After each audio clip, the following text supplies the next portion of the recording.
Okay, so my name's Khan. I've had several people either die unnecessarily or they don't understand how some of the mutation mechanics work. So I'm going to try and explain this as quickly, as simply, and as bluntly as I can so that it can be common knowledge and more people can know about this and make everyone's mutation runs go smoother. This is specifically for this week Lazarus, for example. The Lazarus instrumentality is ice mutation, where the golden HP bar enemies, which is why this big circle in here has the little gold outline around it. That's the main gold bar enemy. The mutation modifier is an ice storm is around them. Within the inner ice storm circle, you do not take passive damage. Outside of that inner circle, you take passive damage. That's how easy that works. Stay inside the circle for the majority of the time. The blue is the tank. The tank should have the aggro, and the tank will always be positioned in what we'll refer to as the 12 o'clock position. I go 12, 6, 3, and 9. Okay. So the tank will always be referred to as the 12 o'clock position. The DPS, unless it is a unique fight like Shipyard Dynasty with the two dogs, Joven and Aura, which is a separate video. But the vast majority of the unique named enemy fights should be done like this, where the DPS are behind all of the enemies. They should not be here next to the tank. Do not stand here. That's how you die. Okay? Do not stand there if you're DPS. Also, don't stand there if you're a healer, but regardless, tank there. The DPS should be here because you will get free backstab critical hits on the enemies. Some abilities and some auto attacks will move you forward. That is fine. Move back behind them so that you continue to get free damage. And also, you should not be getting hit if you are DPS. So a lot of people are making the argument that the enchanted ward is good for PvE. It's great if you're a tank.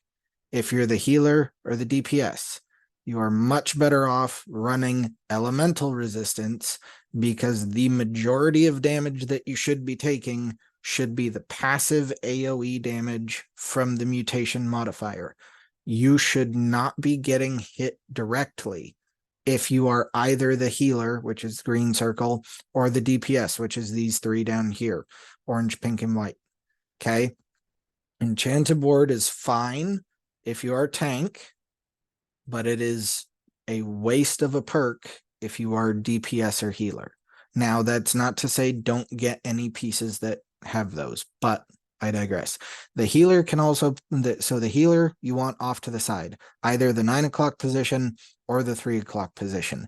It literally does not matter. However, for this week, like the Lazarus one, in the opening room where you have to match the symbols on the dial, yeah, the healer's going to be playing the 6 o'clock position, but that's so they can step on the dial. It's not that much harder. The main reason why I recommend, though, the healer being at the 9 or the 3 position is for Scylla, for example, the mid boss in Lazarus, which is why I'm making this diagram in the first place. Scylla will turn to throw her spear at someone unless she's already looking at them. If the healer is behind the tank, the healer is going to get speared. And if Scylla's up at, 18, 19, 20 stacks and that spear hits the healer dead on, you don't have a healer anymore. And the DPS most likely is not going to want to risk running behind the tank and getting killed as well to pick up the healer.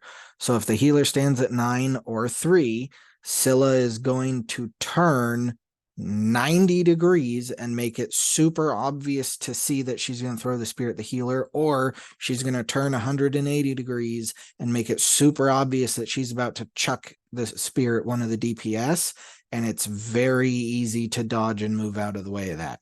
If you're playing directly behind, not that great. Here's the other thing.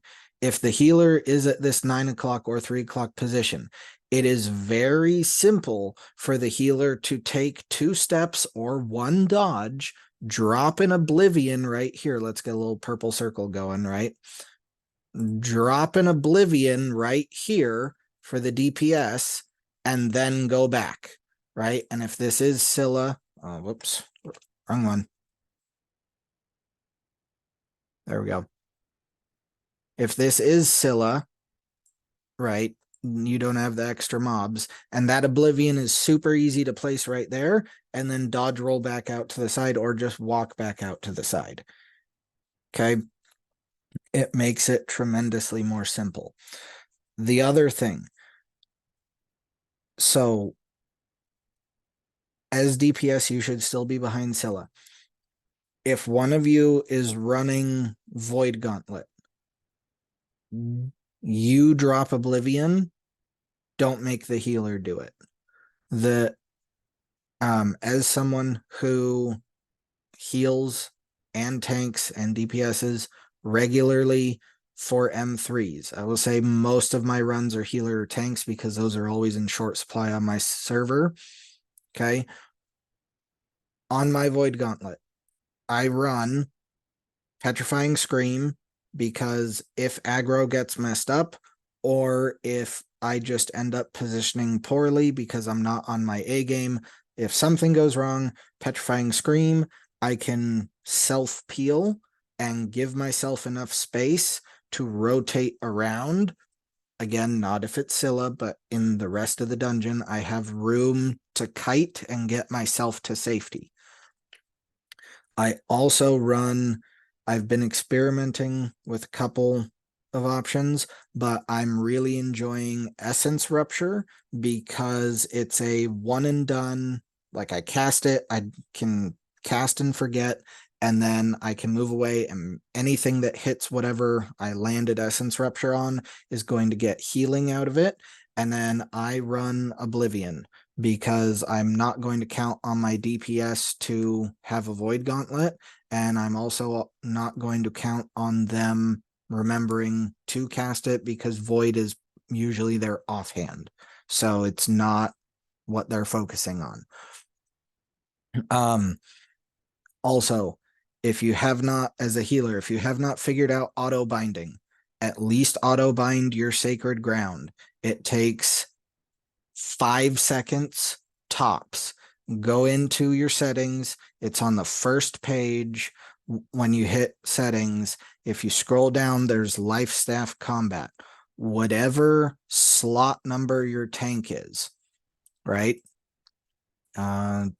So in game, right, there's like your name, and then there's one of the DPS's names,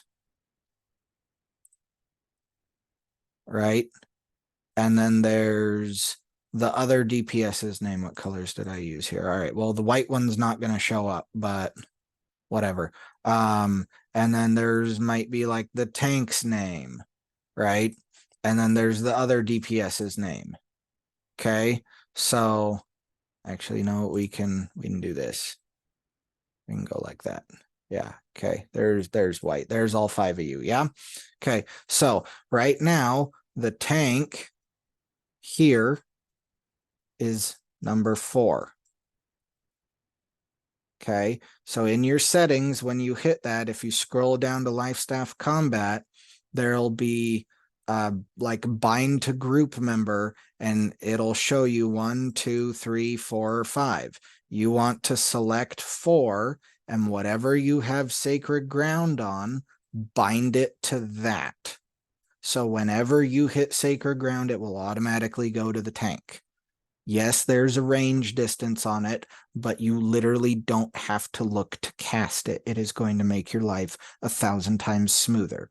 Tanks, double check with your healer to see if sacred is auto bound or not. If it's not, and they're freehanding that, you need to pay attention to where they're dropping that sacred ground, because with the new mutation sets 1, 2, and 3, you can do one basically with a group of chimpanzees.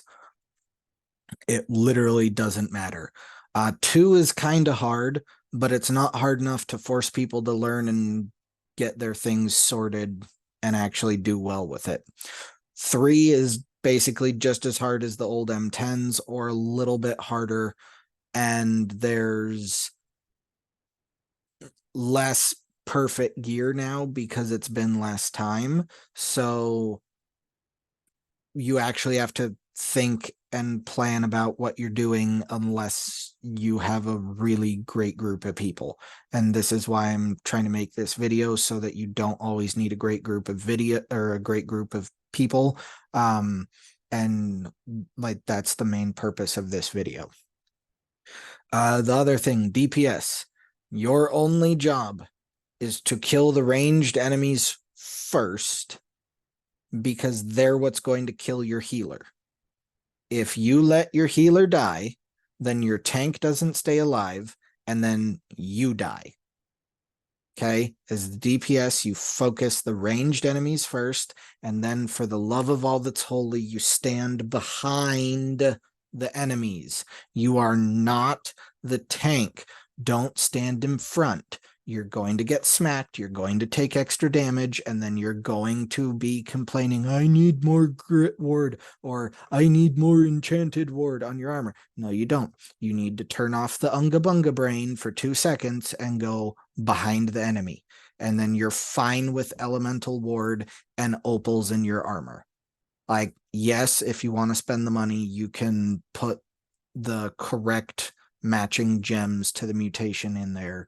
But if you have elemental ward on all your armor pieces and you have opals in all of the armor on your body, you're gonna be fine, as long as you don't be stupid. That's it. It's that simple. Just stand behind them. You're not gonna get hit.